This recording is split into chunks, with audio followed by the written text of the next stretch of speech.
So let's talk video structure. I'm CMColeman. Welcome to my life on YouTube. Today I want to talk to you about your video structure. Now there are a couple different things to think about. Now everybody keeps saying YouTube is not television, and I disagree and agree and disagree and agree. Alright, here's some things that we know.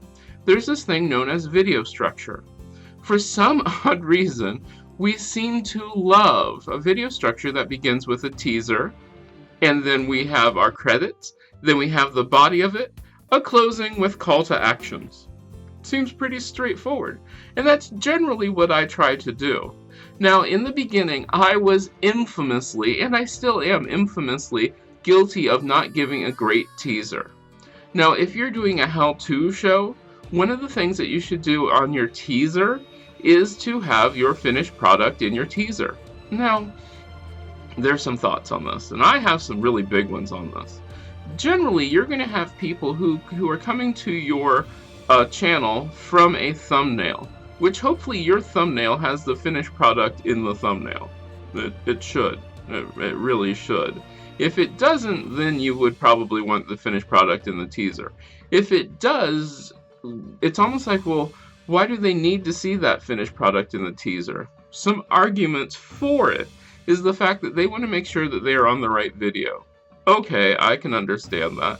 The fact that not everybody's going to come to your video from a thumbnail. Some of them are going to come from various places that will not have thumbnails. Maybe it's a card, maybe it's something, but they might not be able to see the thumbnail, so they want to see that teaser. And the other one is just a reminder of what you're doing.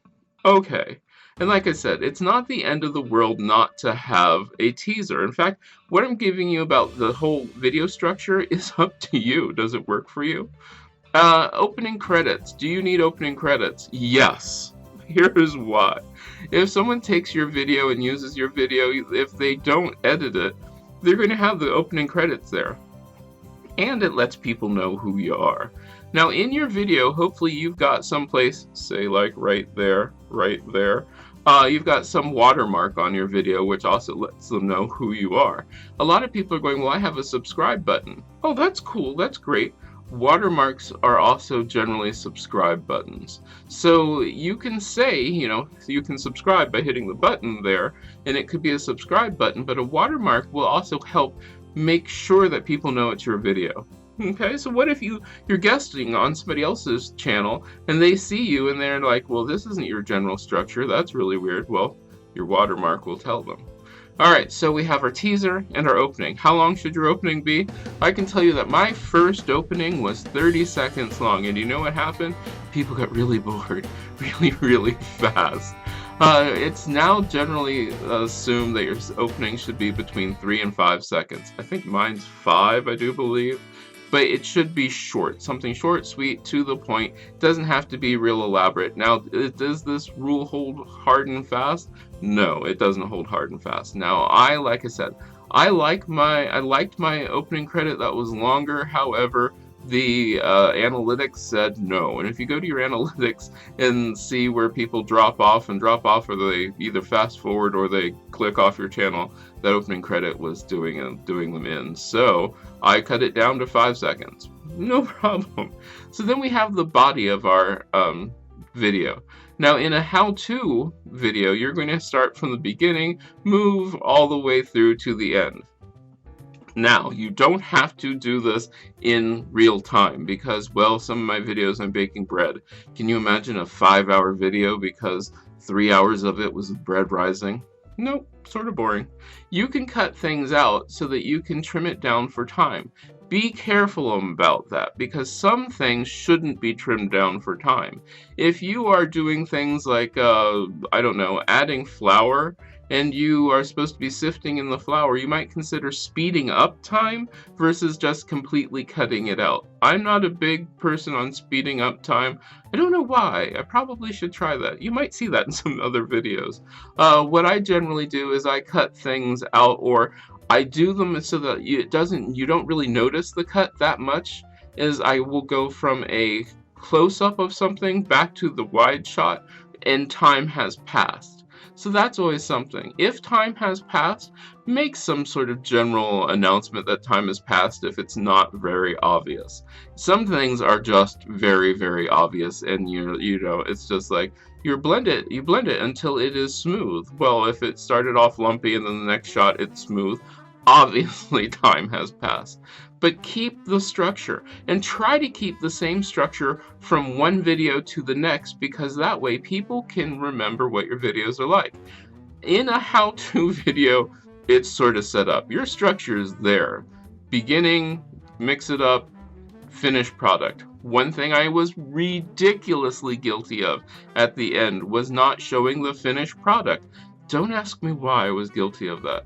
Because what would generally happen is you would see the shot of the finished product. Let's say it's a cake.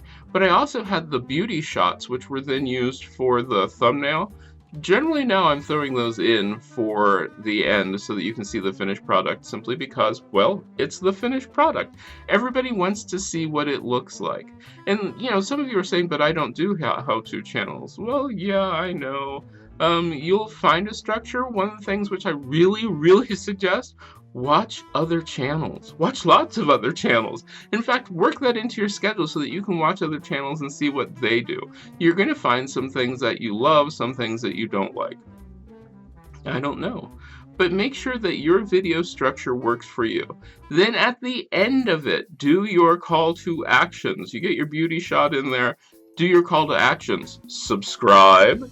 Also remind them to check out your other videos. I use cards for this quite often. Here's why. I know that most of the people who are watching my videos are watching it on some sort of mobile device. Yeah, it's true. And guess what? Annotations, those are those buttons, you know, like this one, to subscribe to, blatant subscription there, don't work on a mobile device as of right now. The cards up there, they work on mobile devices. So you're going to have to remember that. Look at your analytics and say, hey, what are most of the people watching? Because I can tell you it's something like 65% of my people are either on tablets or they're on their phone.